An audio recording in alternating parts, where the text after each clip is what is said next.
នេះជាវីដេអូដែលបង្ហាញអំពីសកម្មភាពខ្លះៗនៅក្នុងអំឡុងចូលឆ្នាំខ្មែរ2025នេះបាទចឹងទេចូលឆ្នាំខ្មែរ2025នេះគឺខ្ញុំបានទៅលេងស្រុកកំណើតនៅឯខេត្តសៀមរាបហើយឆ្លៀតបានទៅលេងសង្ក្រាន្តបន្តិចលេងទឹកផងតែជាទូទៅភាគច្រើននៅក្នុងវីដេអូនេះគឺខ្ញុំបង្ហាញអំពីសកម្មភាពជិះម៉ូតូរបស់ខ្ញុំតាមផ្លូវក៏ដូចជាឆ្លងកាត់ទៅលើដងវិថីមួយចំនួនវែងផ្លូវទៀតនៅខាងវីដេអូហ្នឹងហើយក៏បានបង្ហាញអំពីសកម្មភាពជិះម៉ូតូ off road ទ្រុបព្រៃកាត់នៅក្នុងបរាយបាទដែលជាទីស្រុកកំណើតរបស់ខ្ញុំចឹងទេសង្ឃឹមថាអ្នកទាំងអស់គ្នានឹងចូលចិត្តនៅវីដេអូមួយនេះកុំភ្លេច like និង subscribe ហើយនឹងcomment បន្តទៀតហើយបើសិនតែមានអ្វីខុសឆ្គងនឹងលើសលុបខ្ញុំសូមអភ័យទោសផងអូខេ enjoy បាទចឹងទីខ្ញុំធ្វើការចាក់ចេញពីទីក្រុងភ្នំពេញនៅថ្ងៃទី12បាទត្រូវនៅថ្ងៃសៅរ៍ពេលព្រឹកព្រលឹមយើងកំណត់គេចេញទៅម៉ោង4កន្លះប៉ុន្តែចាំគ្នាពីម៉ូតូទៀតយូរវែងរហូតដល់ម៉ោង5ជាងមិនយើងបានធ្វើការចេញហើយយើងជិះក្រុមទាំងអស់ម៉ូតូទៅក្រុម Royal បាទហើយក៏ចូលដំបងគឺដល់កំពង់ធំគឺឃើញនៅស្រស់ស្រាយស្អាតមែនទែនហើយក៏ឆ្លៀតថតបន្តិចទេចង្រៃអី GoPro វា malfunction វាថតបរាជ័យទាំងអស់មួយថ្ងៃហ្នឹងគឺគ្មានបានអីមួយទេគឺអស់ប៉ុណ្្នឹងឯងកំពង់ធំបាទកំពង់ធំដាំផ្កាតាមផ្លូវស្អាតហើយទុំជាតិខ្មែរយើងក៏ស្អាតដែរអេម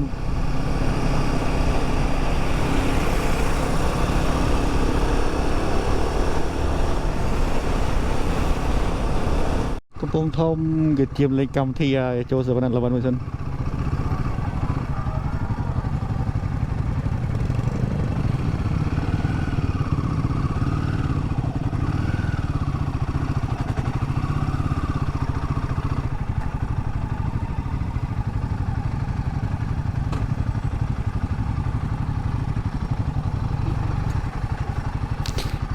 ហាមចតដល់មកហាមចតហ្នឹងហើយអត់ទៅចដែរហ៎ខ្លាចគេគួរហាមចតតែយើង parking យើងបានចតណា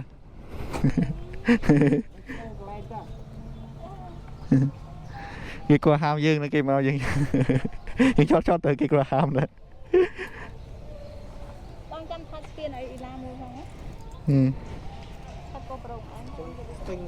បាទហើយនៅថ្ងៃទី13ហ្នឹងដែរគឺខ្ញុំបាននាំបាឡាទៅលេងនៅបរិវេណអង្គរវត្តបានបន្តិច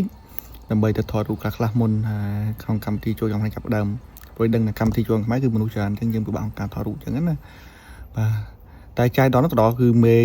ខ្មៅរោភ្លៀងខ្លាំងទៀតអញ្ចឹងក៏ក្រុមរងការនឹងបរាជ័យទៅទៀតបាទថតបានខ្លះដែរដូចអ្នកនរគ្នាឃើញក្នុងវីដេអូនេះខ្ញុំនៅកន្លែងបរិវេណអង្គរវត្តថ្មីនៅថ្ងៃអាទិត្យមួយថ្ងៃមុនចូលឆ្នាំខ្មែរហើយឃើញថាមានបងប្អូនយុវជនយើងមកច្រើនកកហើយខ្លួនបាយច្រើនដែរអត់ទៅស្ទះបានទេអាទិត្យនេះអាចដំណើរការជិះម៉ូតូជិះតាមបានក្នុងការបានទូបាននៅរឿងស្រឡះល្អហើយឃើញកន្លែងការរៀបចំលក់ដូរឃើញស្អាតបាត់ចូលឆ្នាំខ្មែរហ្នឹងអេមទៅបាទអ្នកនរគ្នាអេមចឹងខ្ញុំនឹងព្យាយាមផ្ដិតយកវីដេអូនិងរូបភាពខ្លះៗដែរដើម្បីធ្វើការចែកជូនអ្នកនរគ្នាមើលទាំងអស់គ្នាខាងក្រោយខ្ញុំដែរគឺមានស្រំទៅធ្វើពីស្លឹកស្នោតតូចៗចឹងដូចខ្ទមហ្នឹងណាបាទរៀបចំត្រៀមសង្គ្រាមនេះស្អែកនេះយកដល់ស្អាតបដាតែវិញមានស្អាតបដាគឺស្អាតរួចរាល់បាទចាំមកស្អែកគឺកម្មវិធីចាប់ដើមហ្មងបរិវេណរៀបថ្មីនេះគឺ super clean ស្អាតអេបាទ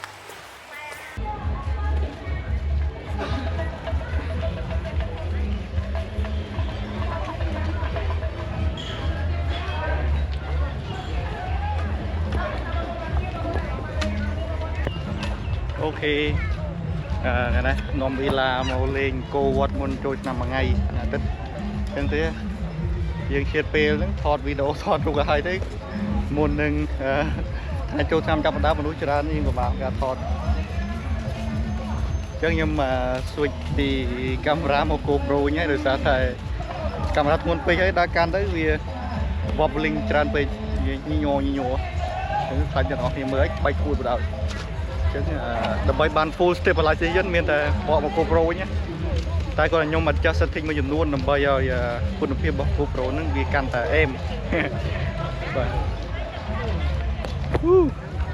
ទថ្ងៃទេអីថ្ងៃទេបដៅដែរខ្ញុំកាន់ទៅយើងច្រើន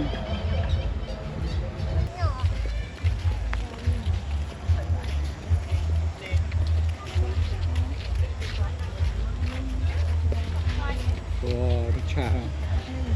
ចាំដល់ព្រៀបដែរហើយនឹងពីភ្លេងអីស្អែកនឹងអេមចង់ទៅណា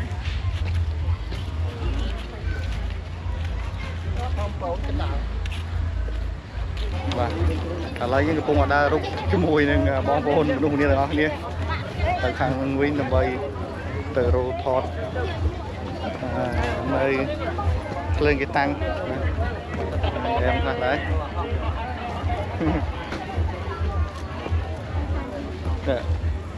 អូយកសាច់នេះលុយលោanhក៏បាទនៅពណ៌ចេញមកឆ្អិនឆ្អៅស្អាតហ្មង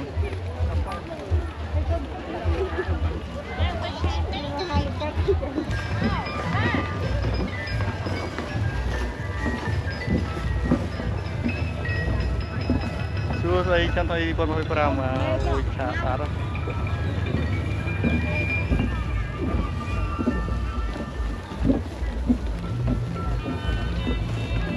មេនឹងសតុំល្មមពលឺហ្នឹងខ្មៅស្អាតដូចគេដាក់ diffuser ឲ្យយើងចេញមក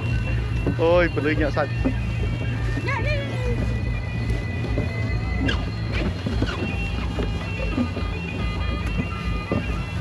ញុំចូលទៅលេងក្នុងបរិវេណគោវត្តមកជុំទៅ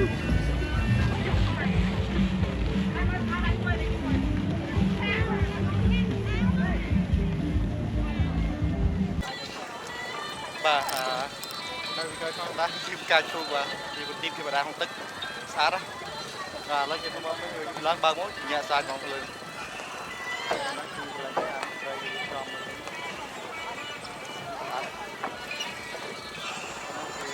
ខ្លាមកក្រាប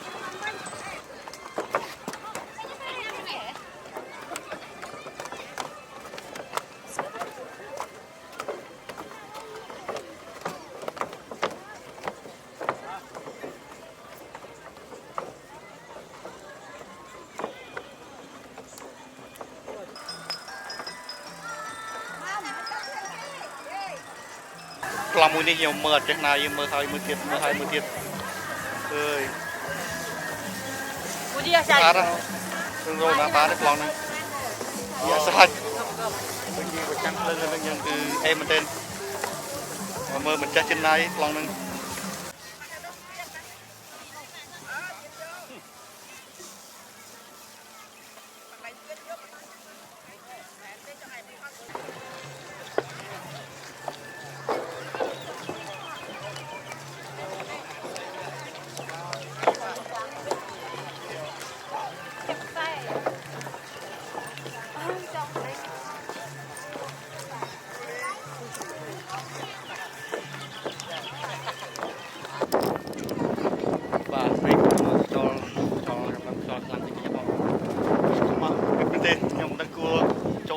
រឿងមួយក៏នៅក្រៅចាំខាច់ភ្លៀងនេះ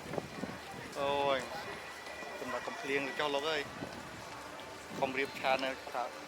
ពីខំរៀបស្អាតអូចតខ្លាំងហ្នឹងហើយតាមដល់ចតនេះ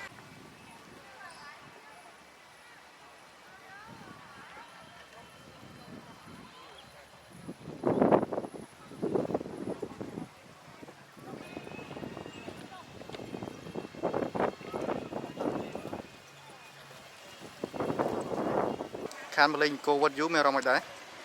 អើយមានអារម្មណ៍ថាផ្លេចច្រើនដោយសារតែមកលើនេះគេរៀបចំសង្គ្រាមឆ្នាំថ្មីឆ្នាំ2025ឃើញថាស្អាតមែនទេតែអត់បានថតអស់នៅកន្លែងស្អាតទេយើងជួបប្រសាទគេចាំជួបគ្នានៅកន្លែងគេរៀបចំឆាកទាំងអស់គ្នាប្លង់មួយនេះដែរគឺខ្ញុំពេញចិត្តមែនទេអ្នកទាំងអស់គ្នាការរៀបចំ angle ក៏ដូចជាមួយជាហៀងមេឃភ្លឺមួយជាហៀងមេឃល្ងឹតហើយខ្ញុំនៅចំកដាលបាទមើលទៅគឺអូញាក់សាច់អារម្មណ៍ពោពេញខ្លួនហ្មងនឹងនិយាយថាម៉េចទេនេះ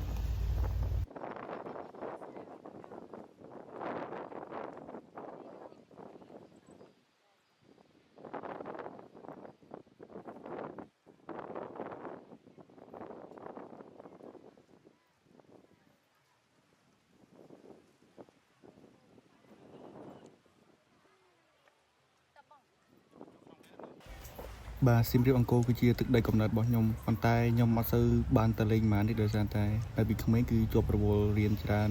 ក៏ដូចជាអត់មានសមត្ថភាពទៅលេងនៅខ្លួនឯងចឹងណាបាទដល់ពេលធំឡើងក៏កាន់តែឆ្ងាយទៀតបាទចេញទៅរៀនទៀតក៏ដូចជាធ្វើទៅការនេះបានទៅ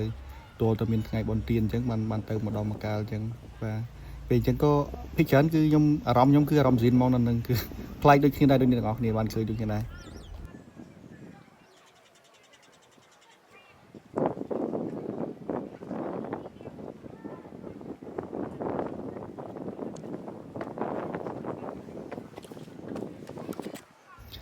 បាទនៅកន្លែងវានឹងដែរគឺមេឃកាន់តែខ្មៅខ្លាំងទៅហើយខ្ញុំគិតថាភ្លៀងណាស់នៅលិចឆាកចង្ក្រានស្អែកហើយប៉ុន្តែចាស់ហេងអីអត់មានភ្លៀងផុតបាទភ្លៀងទៅភូមិនៅភូមិនោះវិញផុតអង្គខ្ញុំភ័យពេកគេរត់ទៅផ្ទះមុនខ្លាចទៅតាមកាមេរ៉ាអស់តាមពិតអត់ភ្លៀងសោះថ្ងៃហ្នឹងបាទឥឡូវនេះគឺចូលបានម្ដងអត់ពេលទី1នឹងកូនតូចទេបាទតែនេះទៅទៀតខ្លាចភ្លៀងហើយឃើញថាគេតុបតែងក្នុងស្អាតមិនមើលក្រោយបៃក្រោនបានលងឹតឈឹងងលេងបតូលផ្លិតចាស់អូសាច់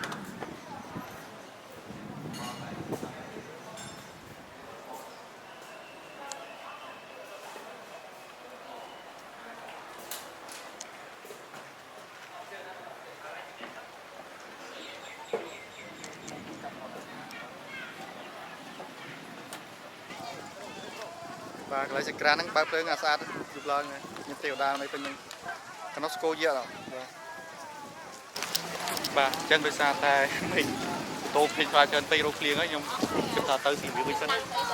រយញ៉ាំទៅមិនសើមកខ្លាចជើងសើមកអញ្ចឹងថ្ងៃនេះខ្ញុំមើលប៉ុណ្ណឹងសិនចាំថ្ងៃសង្ក្រានមានជើងចាំជើងមើលតទៀតបាទដល់ចេញមកវិញពីក្នុងគោមកក៏ឃើញស្គោយៈធំបាទអត់ទ្រាំបានខ្ញុំថតមកคลิปទៀតឡើងនឹងស្គោនឹងធំអត់អូខេមកសាក Wi-Fi នៅគោវត្តទាំងអស់គ្នាយកស្ដែងយក speed គេបានណា no internet connection តែមិនរੂភ្លៀងដែរតែឡើងធ្វើមិនទេសាកមើលសិនfast.com go speed បាទអូ speed សាច់មក speed ដើរពីតែបាន30មេជាងដែរលើសាក YouTube ម្ដងណា YouTube ដើរទៀតឥឡូវសាក play វីដេអូខ្ញុំមួយមើលយក HDR វីដេអូមួយមើល format រត់ 4K រួចអត់ផ្លាច់ដាក់ដើរស្គួយអេមច្បាស់ចេះហ្មងសាកទៅ 4K វិញ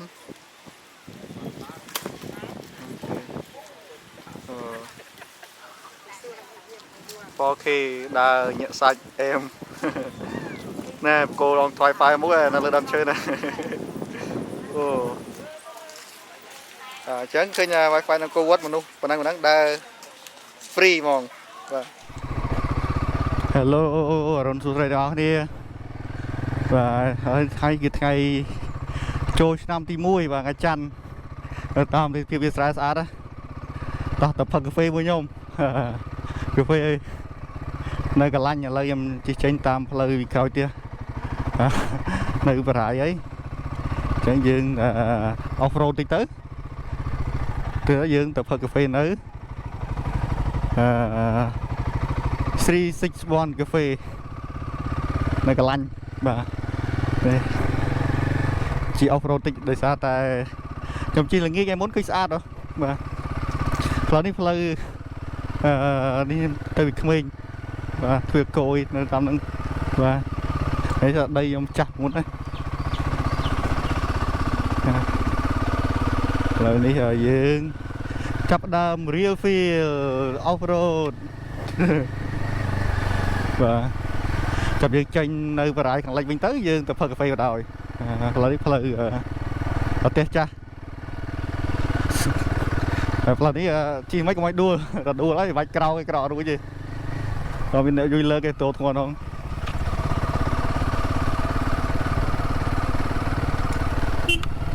ដល់ចៃ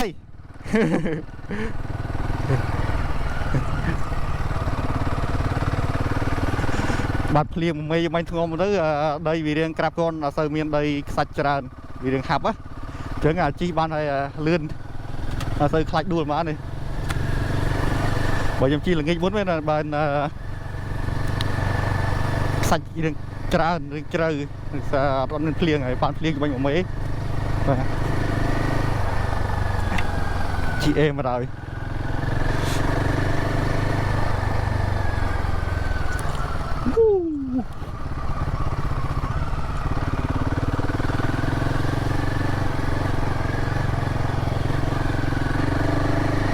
lần này bị mấy khui cô tắm đi lên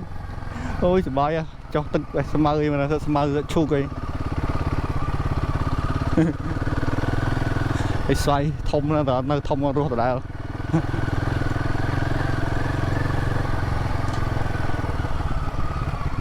ô chạy bà la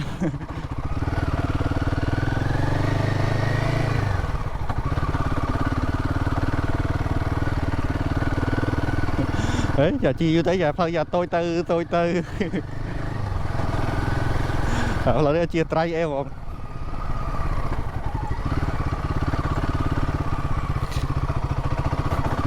nhưng mà đây thôi đã em cho hiên lươn rẻ rồi phải đua vào bên này chui lư mùa tại không anh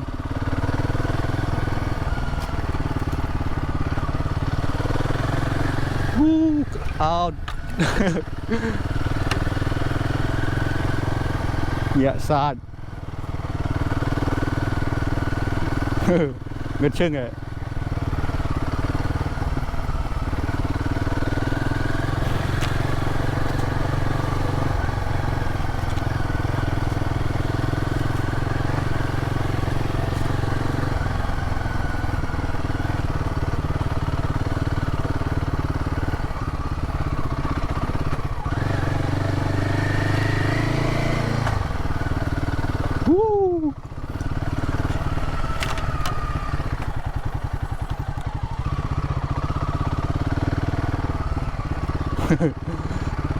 đây là con không là con thôm ở đá hiền đấy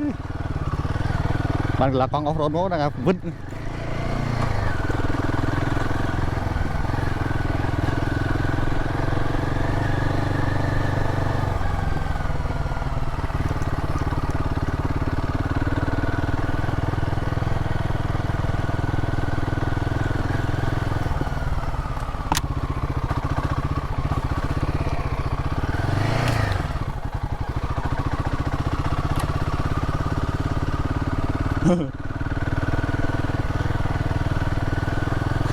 thì lần thì giữ cho với nè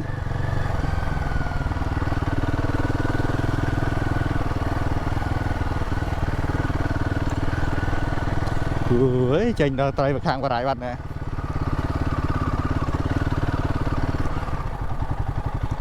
trắng sát mới cốt san và chung trong tập cà phê mình lần và đại hết đó và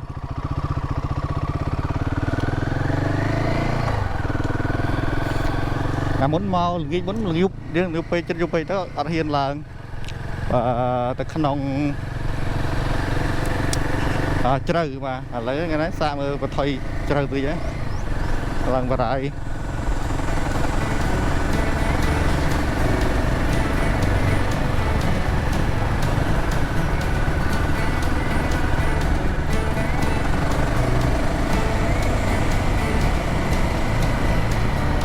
chạy được chung à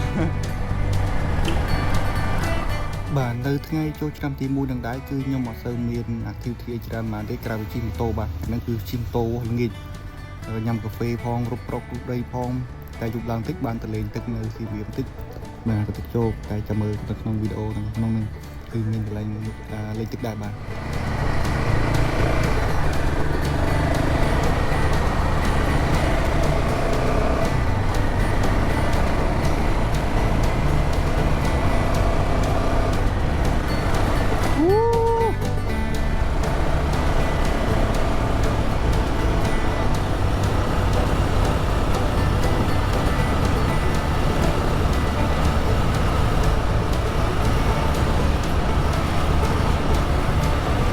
Ewan ơi rồi đi solo adventure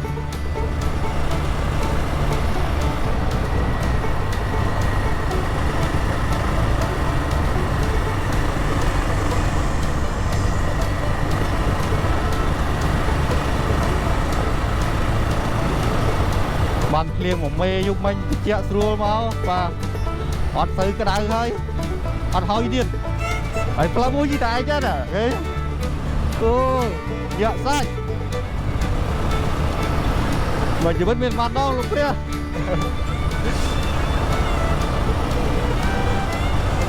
em á nó tức bãi à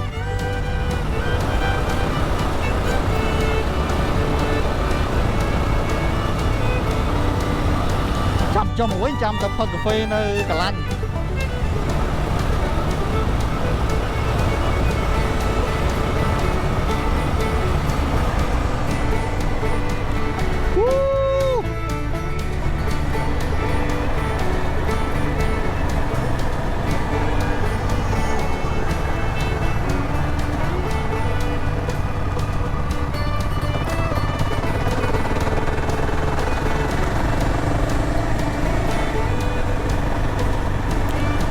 em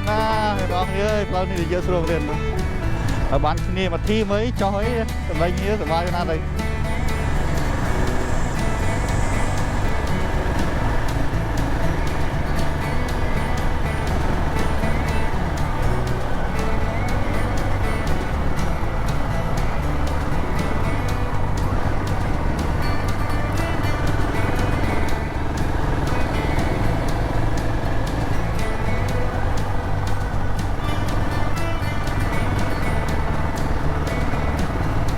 xong phlang với cô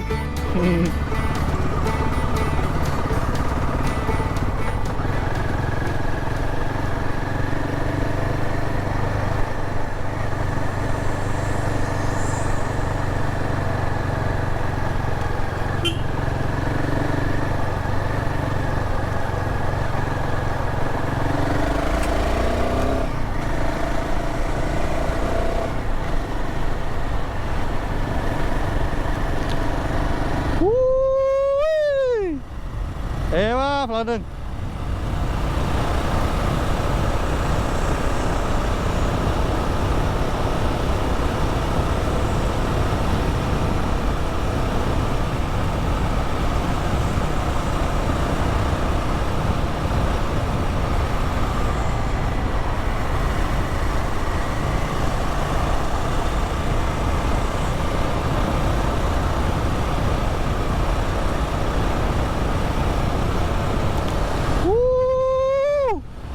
nhôm đâm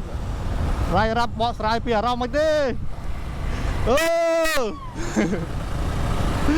rau đi cứ rùm phâu clang mình tên đi ngon nè xa đó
trong đó lại na sát tích nhóm lan drone lại xả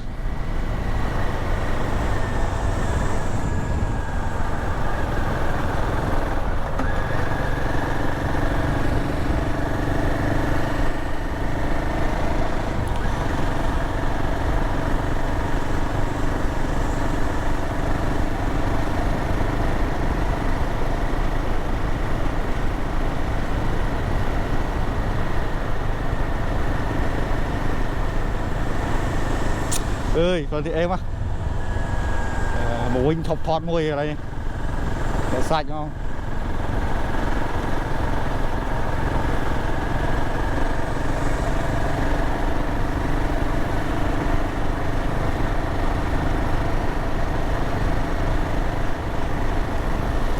bàn phliêng mà mê hơi ơi cam thiên ông nói con bên tên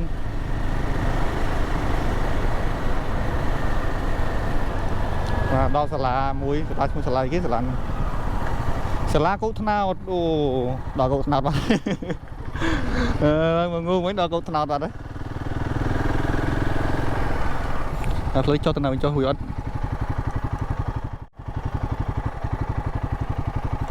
cái bạn chú đó nè chỉ phật món ra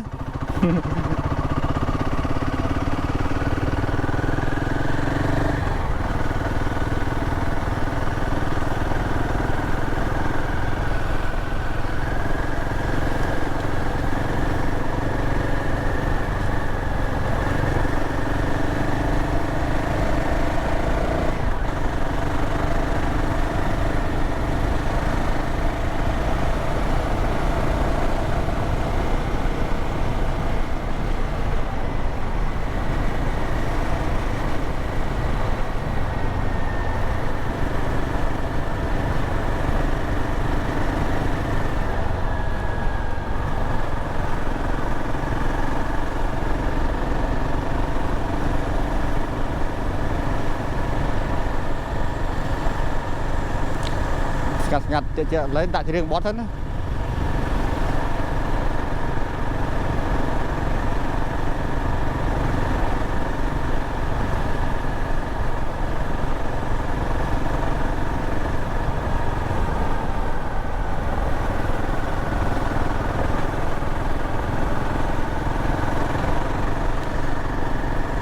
không chơi riêng tên niên thì tôi chọn trong riêng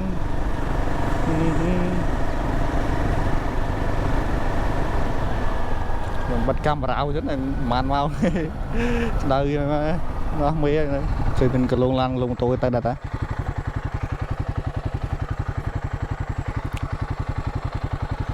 đuổi lên bạch ngơ bên này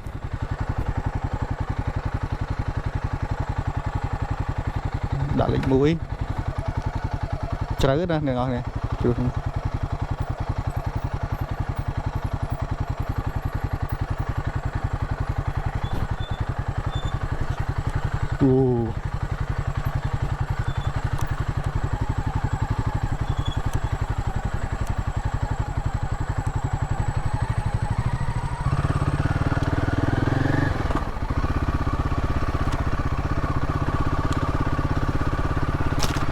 sạch bạc sọ cắt lạnh một kê này sạch tràn có một bàn liếng và chim cá đấy lần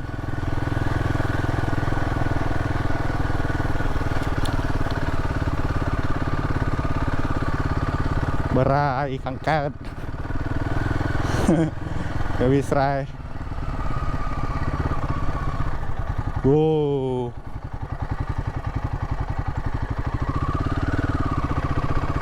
sơ à cô ơi cô cũng lên ấy cô tôi trong ngặt đi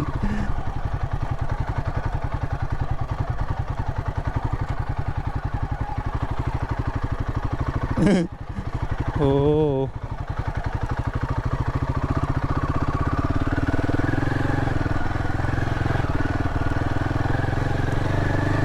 Okay, good.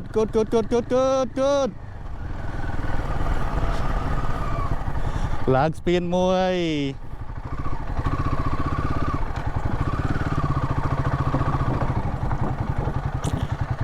ដល់ខ្ទោមួយហើយឡើងត្រង់មួយសិនណាអូភ្លើងតារាណីនេះបែកងាងវិញបាត់ហើយ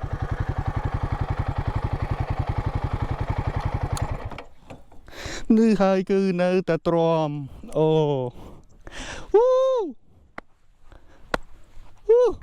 ណូខណៈកោះមួយបនឃើញតែក្រេននៅលើវិញតែត្រង់ទៅនេះអូ nhầm lần tôi muốn xem được nè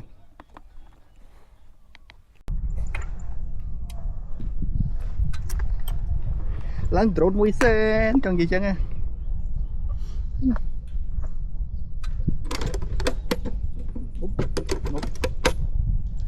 ơi nhưng gì trắng á nhầm năm đi mẹ sọc đi vô đáy ta đại môn tụi bọn nó với chỉ mua sản phẩm trong đại môn tụi bọn nó ấy chỉ mẹ nó lấy nó khát kê chứ mà lại đi tôi sợi tất cả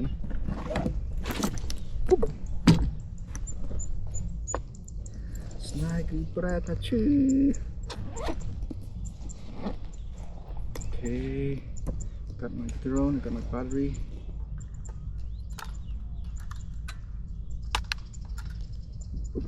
Oop.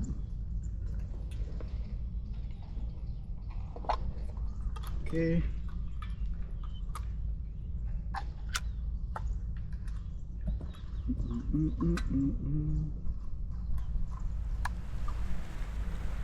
Bàនេះជាទេសភាពពីលើខ្នងបារាយទឹកបារាយទឹកខ្លាខ្ញុំថតជ្រុងពីខាងកុកថ្នោតទៅវិញដែលខ្ញុំអត់ដែលបានឃើញពីមុនមកក៏ដូចជាខ្ញុំចង់ចាប់នៅប្លង់នឹងទុកជាអនុស្សាវរីយ៍នៅពេលក្រោយទៀតណាបាទឃើញថាទឹកដីល្វឹងល្វើយមានទឹកមានឈើមានស្រែមានថ្នោតអីបាទស្រូវស្រែក៏ល្អដែរ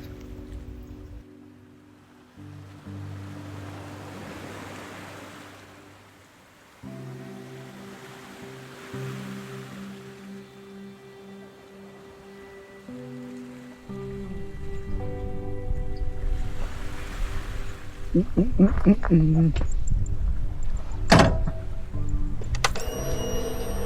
ន្តដំណើរទៅទៀត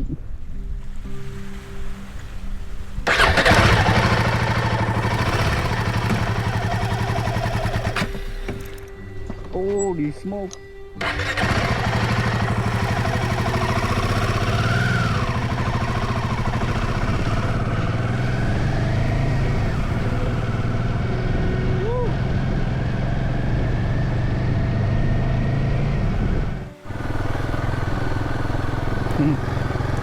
ទឹកហូរលុយដែរ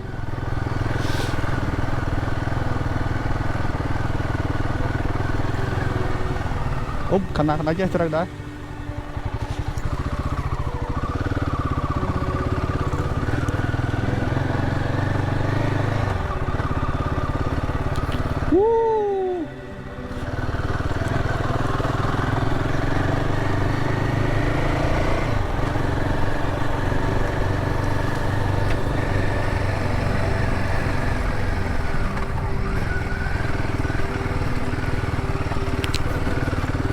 ស្រូវល្អណាស់បាទផ្លែទុំហ្នឹងស្រូវ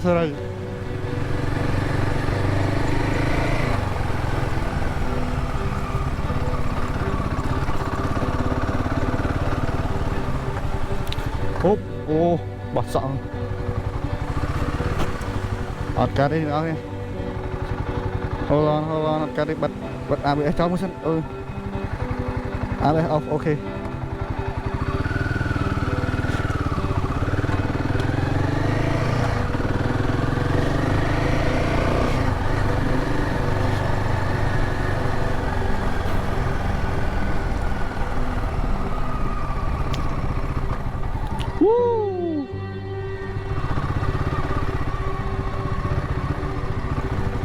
ល្អចុយមកឲ្យខ្លួននេះ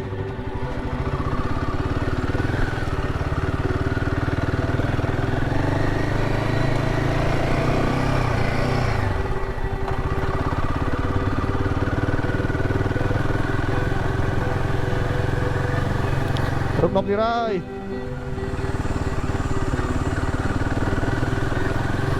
trờiពោះដែរ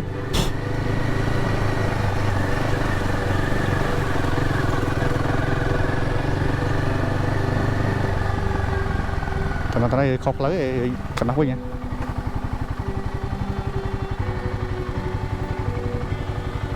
៊ុប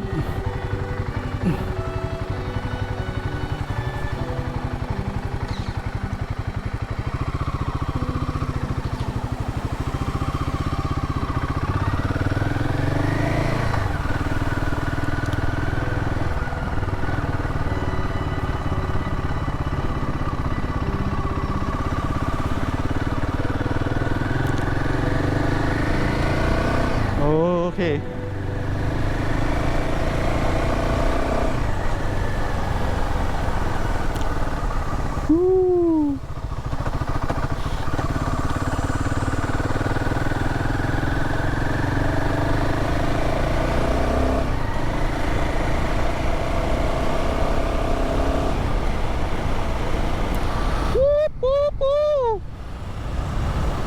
ចាប់ពីប្លង់នេះទៅខ្ញុំសូមបកស្រាយបន្តិចដែរយើងបន្តដំណើរចេញពីម្ដុំផ្លូវភូមិកុស្នោនឹងឆ្វែលបារាយមកជុំកាត់វត្តស្វាយលមាត្រឡប់ទៅបារាយខាងលិចវិញបាទដើម្បីចុះទៅខាងហាងកាហ្វេនៅកន្លាញ់តែដោយសារតែកាមេរ៉ា Insta 360របស់ខ្ញុំវា overheat បាទពេលវា overheat អញ្ចឹងទៅវាអត់បានថត clip អីទេបានសតតែ clip GoPro មួយអញ្ចឹងអ្នកអស់នេះឃើញតែ clip POV មួយអត់មានប្លង់ច្រើនបាទសូមអធិស្ឋានកន្លែងហ្នឹងដែរ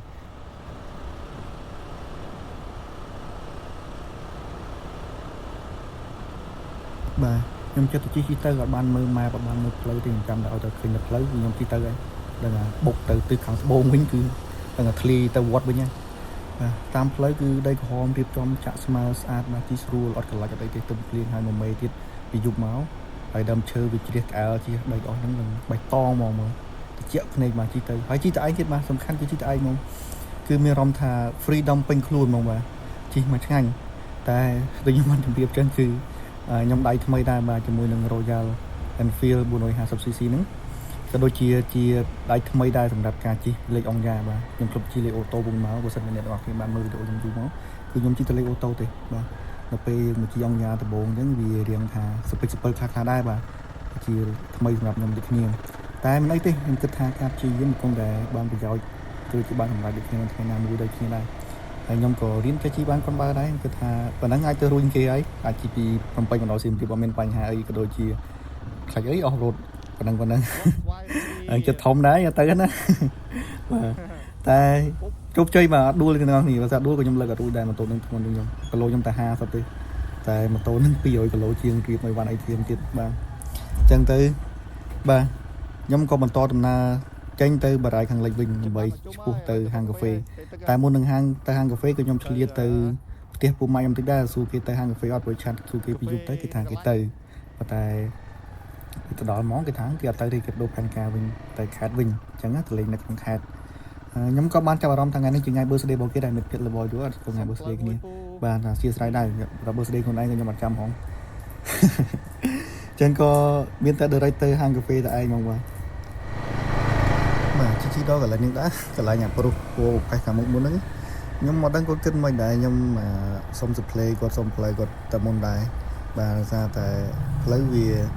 មានចង្អៀតបណ្ណាទេបើតែខាងគៀនវាគ្រោះវាថ្មវាខ្លាច់កន្លាច់ដួលអញ្ចឹងណាហើយណាមួយទៀតយើងមិនសូវហ៊ានដែរហើយខ្លាច់ស្លាកជ្រោះអញ្ចឹងក៏ខ្ញុំសុំ supply គាត់តែមុនហ្នឹងណាគាត់អត់ដល់ទៅ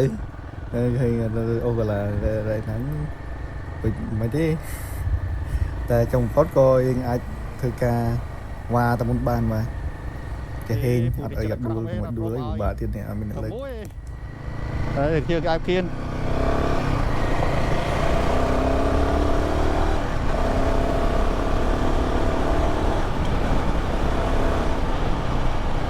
ចឹងតែមកទៅវាគិតច្រើន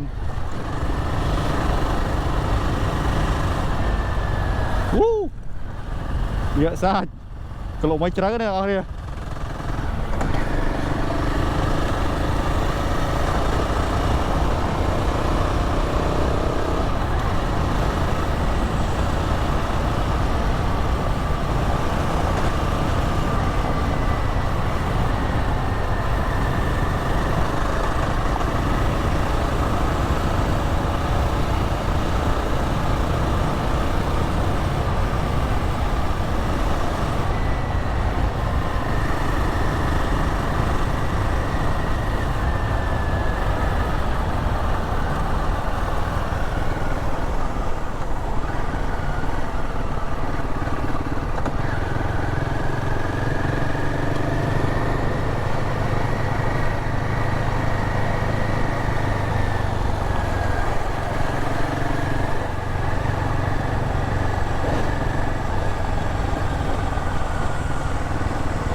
cái nó đánh nghe tao cò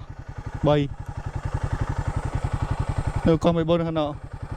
thôi em chỉ mua thằng gì đó quen về mà chung vào đây chơi nữa quen này rồi chơi này mình chơi đoàn mà chung ơi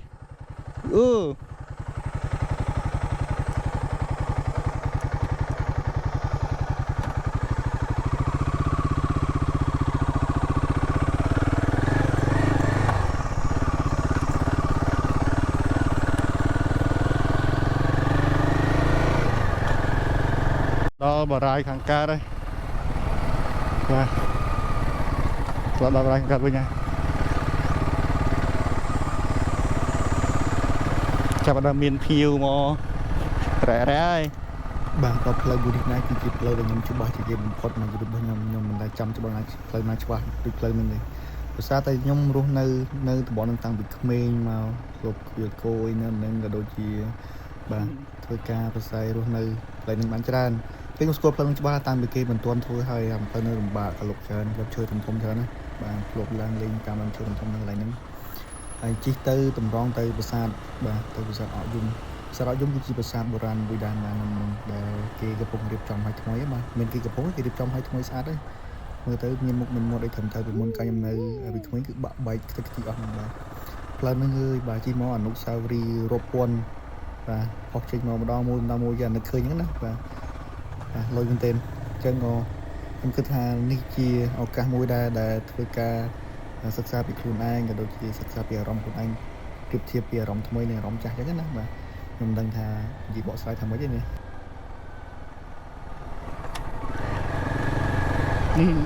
chọn được em sao nay không cho rừng tao đi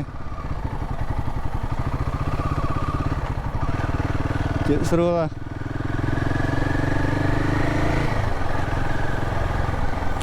bà thay lấy upgrade xong bên thông mà đá nè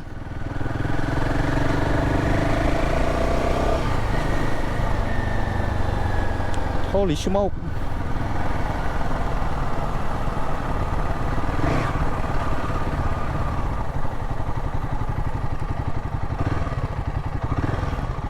bà cha pi ấy XLP XL rồi sạch ở dùng ấy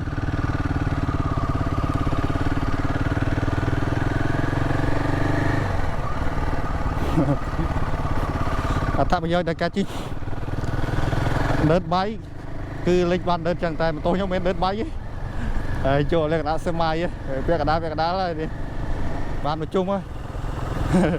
được luôn đấy đừng bạn một chung rồi xa đây em mà chỉ học thôi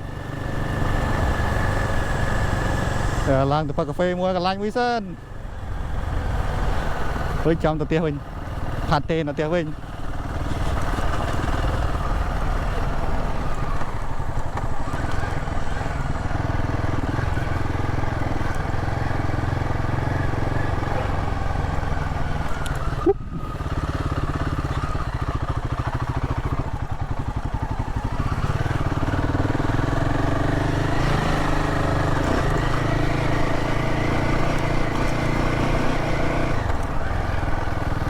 bán với chung hai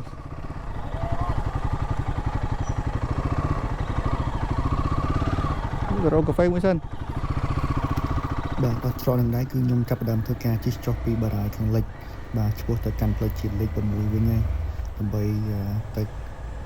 đo plei chỉ lịch bầm mới cứ nhung chỉ tới lịch thòng mỏng tầm bay tới khang sọc lanh tầm bay thì nhâm cà phê mà cao cà phê bay hộp mùi nữa đang mua hai đấy cứ nghe nó cho nhâm cà phê đừng mỏng bao nhâm cà phê nó đo chật trong gộp chiêm tư ba rồi hai cái con với nhau anh bị ba đi đâu chẳng kia là bộ ban tới tử táiទៀតmà ô là cái tròn tư mà khi cà phê nó tư to ban rồi nhà miền tiêm bên phía mũi được lấy nè cho sao hai quạt hoa cà phê tao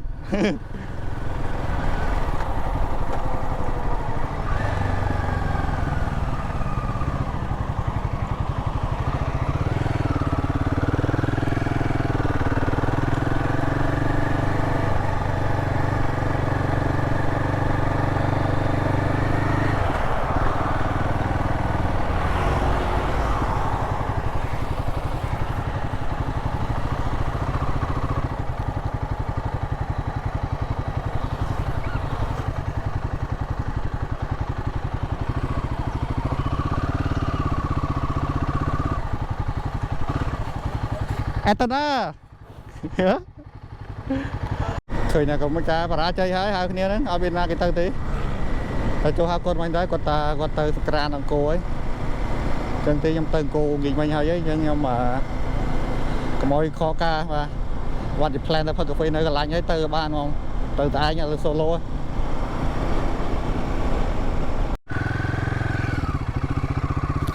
ដល់ហើយអ្នកនរគ្នាហាងកាហ្វេ361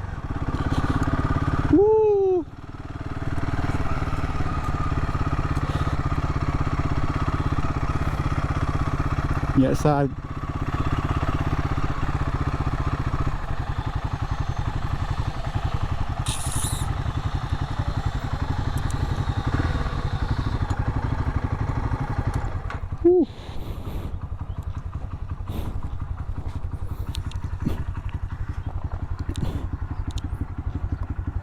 បាទតាមពិតទៅហាងកាហ្វេហ្នឹងវា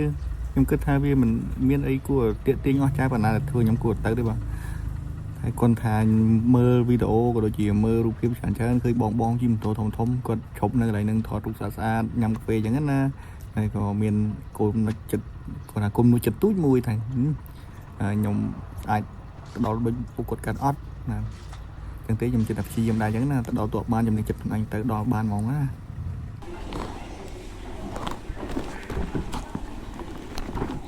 បាទដល់ហាងកាហ្វេហើយយកសាច់គូប្រូស្មលីទៅជឹង alright ទៅចាំមើលសកម្មភាពផ្សេងទៀតអត់ថ្មទេ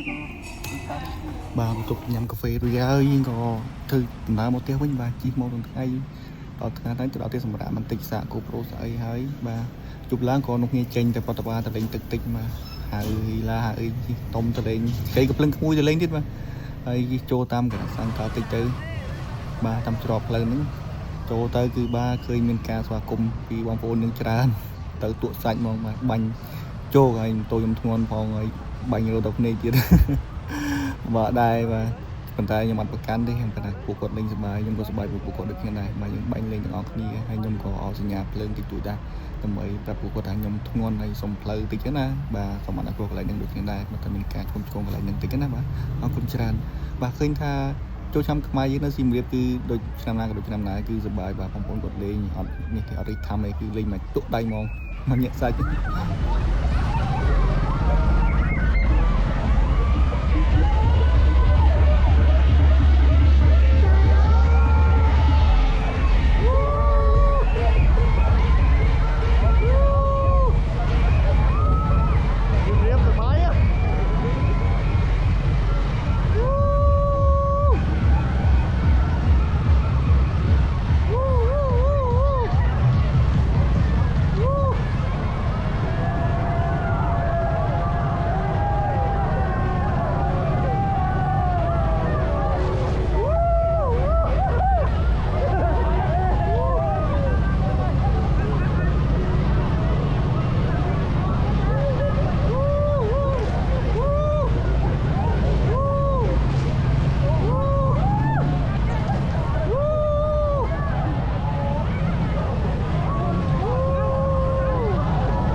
ថ្ងៃបន្ទាប់ទៀតគឺអត់មានសកម្មភាពអីច្រើនទេបាទមានតែគ្រួសារហើយនឹងធ្វើបុណ្យបាទខ្ញុំបានឆ្លៀតទៅវត្តតិចដែរជាមួយនឹងគ្រួសាររបស់ខ្ញុំទៅយកចង្ហាន់ទៅប្រគេនលោកក៏ដូចជាមានកម្មវិធីស្រង់ផ្ទះស្រង់ផ្ទះសំទោសស្រង់ព្រះវត្តចូលឆ្នាំទី2ជុំក្មេងៗនៅវត្តចាស់ហើយចាស់ហើយរវត្តរវាយដើរលេងយូរមិនឆ្អែតហ្នឹងណាទៅវត្តម្ដងស្រោចទឹកជូនអាណាព្យាបាលចាស់ទុំក្នុងភូមិអញ្ចឹងណាបាទតែខ្ញុំអត់បានស្រោចទេលវខ្ញុំបាទខ្ញុំបញ្យល់ក្នុងនឹងថាកាត់អីគេវិញផ្លូវបាទមូលហេតុផ្លូវមកទីអត់ឃើញជីទៅលេងផ្ទះប៉ារបស់ខ្ញុំនៅស្រុកកំណើតស្រុកបកត់លេងមកវិញផ្លូវរកផ្លូវចេញមានអត់ឃើញវិញនៅណាដល់ណីបាទឆ្មា ហើយជុំមន់មន់ច្រើនបាទតាមផ្លូវគ្រោះមួយខ្សែនឹងដែរគឺជាផ្លូវដែលធ្វើខ្ញុំក្តៅសាច់ខ្លាំងមែនទែនបាទមិនក្តៅទាំងចិត្តទេក្តៅសារពលឹកព្រះអាទិត្យទៀតបាទក្តៅចាំងឈួលឆ្អឹងហ្មងសង្រៃអីខ្ញុំមិនបើ Google Map បាទជិះស្ដាប់វាឲ្យ turn left turn right បត់ឆ្វេងបត់ស្ដាំអញ្ចឹងណាបាទតែវាប៉ះចំមកកន្លែងminuteដល់ពេលកន្លែងminuteទៅវាអត់ប្រាប់ថាយើង turn left turn right ទេហើយខ្ញុំក៏បានមកទូរស័ព្ទខ្ញុំនៅលើម៉ូតូដែរគឺដាក់ក្នុងកប៉ៅសុទ្ធហ្មងតែវាក្តៅបាទហើយមានកន្លែងចងលើម៉ូតូដែរដល់ពេលអញ្ចឹងទៅខ្ញុំចំណាំធ្លាប់ទីចំណាំមើលថាបើសិនជាវាប្រាប់បត់ឆ្វេងបត់ស្ដាំឬក៏ដល់ប្រហែលម៉ែត្រអានឹងចាំយើងធ្វើការបត់តាមវាអញ្ចឹងណាតែបើវាអត់និយាយទេស្ងាត់អានឹងមិនន័យថាយើងទៅថងអញ្ចឹងខ្ញុំមិនអីបុកទៅថងហ្មងត្រង់រហូតនឹងធ្លីប្រហែលភ្នំនេះនឹងដល់ណាដល់ណីជីចង់2ម៉ោងបាទក៏8ហ្នឹងនឹងក្តៅសាច់ហ្មង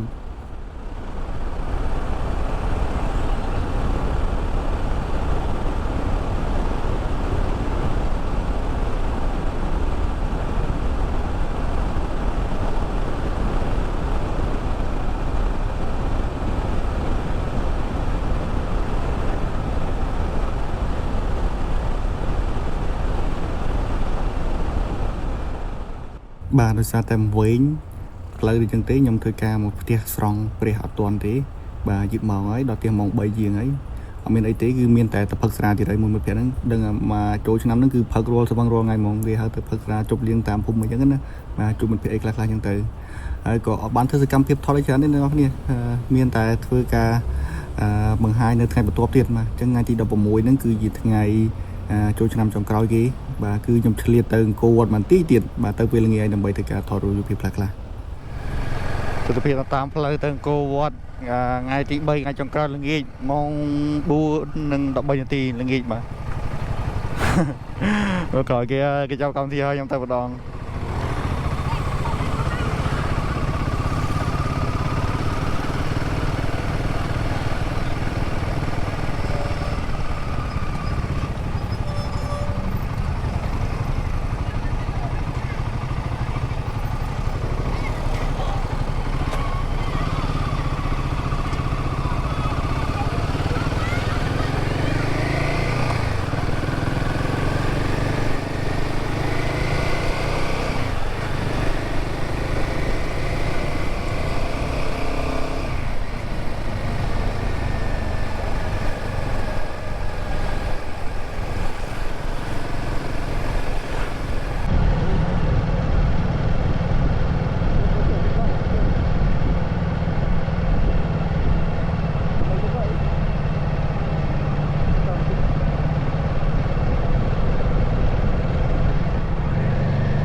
ចូលមកដល់ដែនដីទៅជិះទៅជុំចូលទៅជិះដល់ឆ្អឹងហង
មានអារម្មណ៍ទៅ fresh ហ្មង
បាទឃើញថាល្ងាចថ្ងៃទី16ហ្នឹងដែរគឺស្បែកមនុស្សហើយបាទអត់សូវមានមនុស្សច្រើននេះគេឡើងទៅខាតគេឡើងទៅភ្នំពេញវិញអស់ហើយ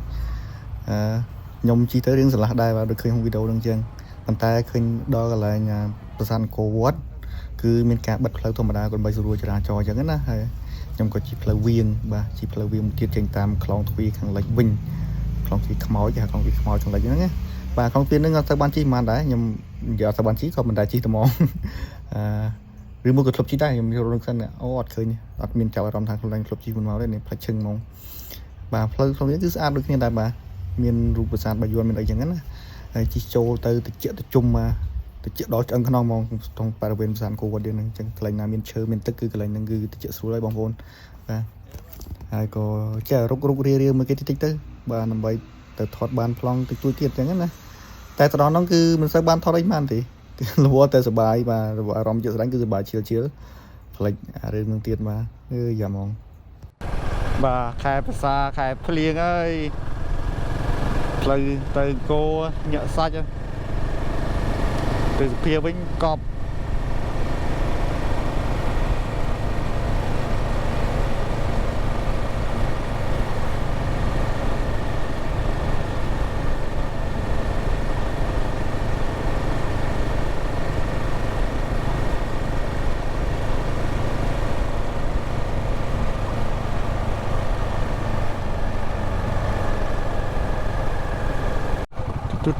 ទូ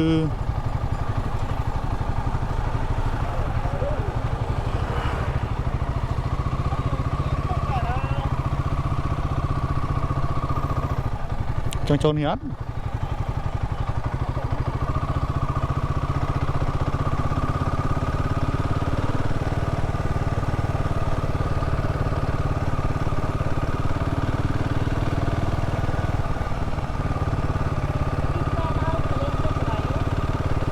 អូខេស្អាតអត់សូវមានមនុស្សទេនៅនេះស្ងាត់ល្អគឺទៅអង្គរវត្តហើយ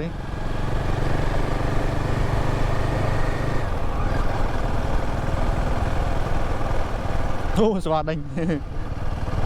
ស្វាដេញនេះ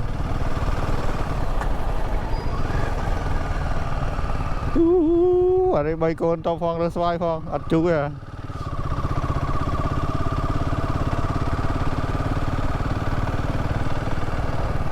អូមានឆានអានឹងមួយដែរ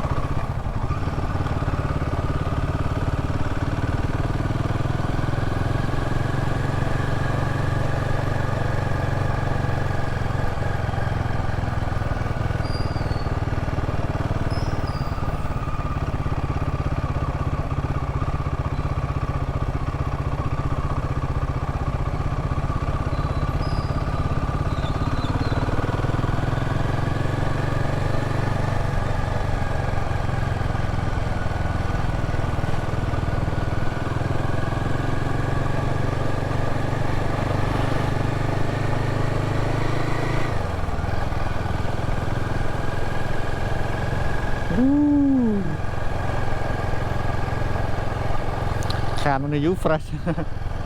ខ្លាញ់ភ្នែក